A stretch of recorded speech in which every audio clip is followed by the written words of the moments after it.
Vous écoutez Envol d'elle et aujourd'hui nous allons parler du stress et de 5 outils pour développer notre résilience pour lui faire face. Bienvenue sur Envol d'elle, le podcast qui soutient votre envol. Je suis Rachel, coach certifiée et j'aborde avec vous des thèmes de développement personnel pour nous permettre de nous épanouir et vivre des relations harmonieuses. Bonjour, j'espère que vous allez bien. Le stress est bien connu et bien présent dans nos vies à chacun. Et on a tous un risque réel d'en subir les conséquences négatives. Je pense que comme moi, vous connaissez quelqu'un dans votre entourage lointain ou proche qui est passé par un burn-out. Alors aujourd'hui, face à ce risque réel, on va brièvement explorer ce qu'est le stress ainsi que quelques stratégies pour construire notre résilience et ainsi notre résistance face à lui. Le stress est une réponse physiologique face à un danger, face à un challenge, face à un défi que nous traversons. Comme le relève le docteur en psychologie Bastien Wagner, je cite, « Le stress a toujours été au centre de nos réactions de survie et par extension de nos réactions d'hypervigilance et d'excellence. » Fin de la citation.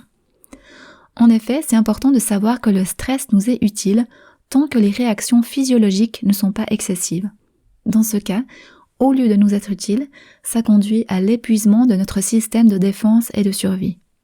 Le stress se décline en 3 grandes catégories. Le stress aigu ponctuel, le stress épisodique et le stress chronique. Nous allons voir maintenant les différences entre ces 3 types de stress. Le stress aigu ponctuel implique une montée de stress puis une redescente et un retour à notre état normal. C'est le cas lors d'événements ponctuels tels qu'un entretien d'embauche, d'une présentation devant un public, d'un examen, etc. Ce stress, et c'est le seul des 3, peut être positif dans le sens qu'il est un signal que nous sommes en train de sortir de notre zone de confort et il nous prépare à l'événement. Nous avions vu dans l'épisode « Le stress, cet ami qui me veut du bien » que dans ces situations-là, au lieu de combattre notre montée d'énergie, nous pouvons la canaliser en la recadrant, par exemple en nous disant « Yes, je suis excitée ». Pour plus de détails, je vous invite à aller écouter cet épisode, je vous le mettrai en lien dans les notes. Le stress aigu ponctuel est positif s'il est présent dans des proportions raisonnables et si sa durée et sa fréquence sont suffisamment modérées. Passons à la deuxième catégorie, le stress épisodique, qui cumule des moments de stress revenant fréquemment.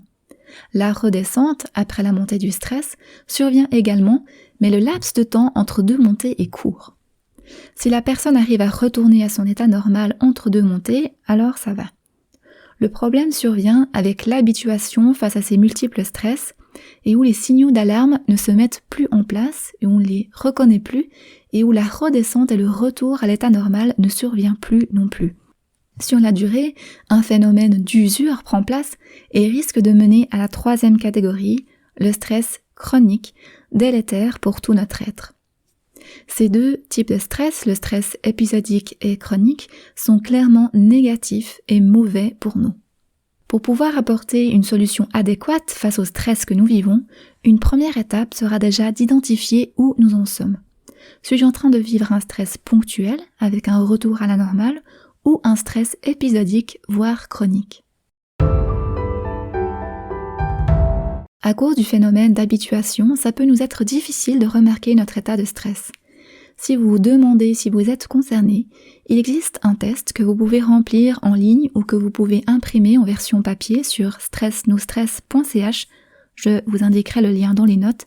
Ça peut vous permettre d'établir un bilan sur l'intensité de votre stress en vous donnant des indices quant aux signaux physiques, psychiques et comportementaux à prendre en compte, ainsi que des causes dans votre environnement.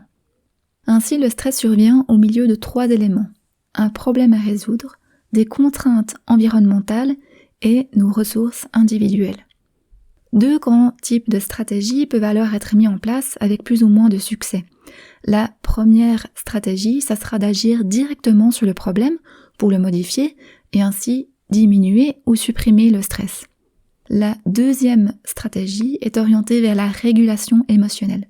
On va chercher à modifier nos émotions ou nos pensées face au stresseur. Pour augmenter notre résilience face au stress, nous allons chercher à développer plus de stratégies pour y faire face et ainsi augmenter nos ressources individuelles. Nous allons voir maintenant 5 outils qui peuvent nous y aider. Outil numéro 1, identifier les stresseurs, les sources de notre stress. La première étape sera d'apprendre à reconnaître les symptômes dans nos sensations, nos émotions et pensées, puis d'identifier les situations ou les comportements qui créent un stress chez nous. On pourra alors élaborer des stratégies pour nous aider à les diminuer ou à en diminuer l'effet sur nous. Pour cet outil, le questionnaire personnel que vous trouvez sur stress-nostress.ch peut être une base sur laquelle vous pouvez vous appuyer. Outil numéro 2, identifier ce qui nous ressource. Identifier ce qui nous ressource est utile pour contrebalancer les effets négatifs du stress. Pour ça, identifions les situations qui nous détendent et nous relaxent. Ainsi, nous pourrons les développer, les pratiquer fréquemment et particulièrement en période chargée et stressante. Nourrir ainsi nos émotions positives le plus souvent possible augmente notre résilience.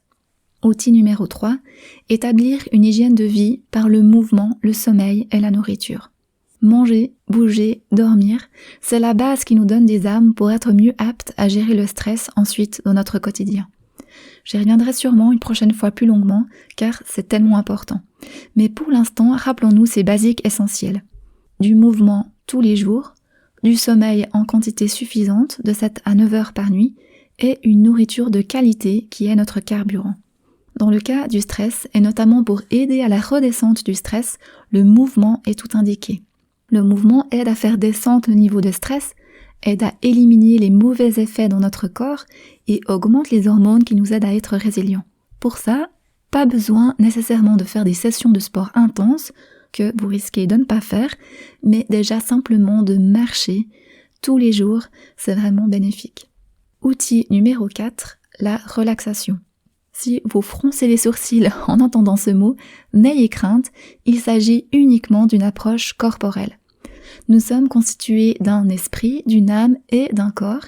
Il fait aussi partie de nous, il est aussi important à prendre en compte. C'est une technique toute simple qui aide à notre régulation émotionnelle et qui s'appelle le scannage corporel. Pour ça, trouvez un endroit calme, mettez-vous dans une position confortable, puis fermez les yeux. Mettez votre attention sur chaque partie de votre corps en partant par exemple par vos pieds et en remontant une partie à la fois jusqu'à la tête. À chaque fois, cherchez à détendre au maximum les muscles de chaque partie. Ça peut prendre 2-3 minutes ou plus long si vous le souhaitez et c'est vraiment bienfaisant. Si nous la pratiquons régulièrement, nous en verrons les effets sur notre régulation émotionnelle. Outil numéro 5, la méditation ou la présence attentionnelle. Là aussi, rien de bizarre, il s'agit simplement d'entraîner son attention de manière intentionnelle. On développe ainsi notre régulation émotionnelle ainsi que notre hygiène mentale. Pour la développer, on peut simplement porter attention à ce que nos 5 sens perçoivent pendant quelques minutes. La vue, le toucher, l'odorat, le goût, l'audition. Ou alors porter notre attention sur notre respiration et rester concentré là-dessus pendant quelques minutes. Lorsque notre attention dévie vers autre chose, ce qui va forcément arriver, nous pouvons simplement le réaliser et revenir à notre respiration ou au sens auquel nous souhaitons prêter attention. On s'attache à ne pas suivre les trains de pensée qui traversent notre tête, simplement à recadrer à chaque fois notre attention là où nous avions décidé de la mettre. Pour les personnes croyantes qui m'écoutent, ça peut aussi être se concentrer sur un attribut de Dieu, sur un de ses noms ou sur un verset de la Bible que vous répétez. Donc vous l'aurez compris, aucun de ces outils ne va augmenter nos ressources si nous le pratiquons qu'une seule fois. Il s'agit d'habitudes d'hygiène de vie, d'hygiène mentale pour construire et entretenir notre résilience. Des habitudes qui vont nous accompagner quand nous allons bien et également quand nous faisons face à un stress fréquent. Des habitudes qui vont augmenter nos stratégies et notre résistance face au stress auquel nous allons inévitablement faire face. Voilà, nous sommes arrivés au terme de cet épisode. Si vous vous retrouvez désemparés et démunis face à ce que vous vivez, je ne peux que vous encourager à vous adresser à un professionnel pour vous accompagner. En premier lieu, à votre médecin traitant, puis dans un deuxième temps avec un psychologue et un coach. Et dans ce cadre-là, je suis à votre disposition, n'hésitez pas à me contacter. Merci de m'avoir écouté jusqu'au bout et à tout bientôt.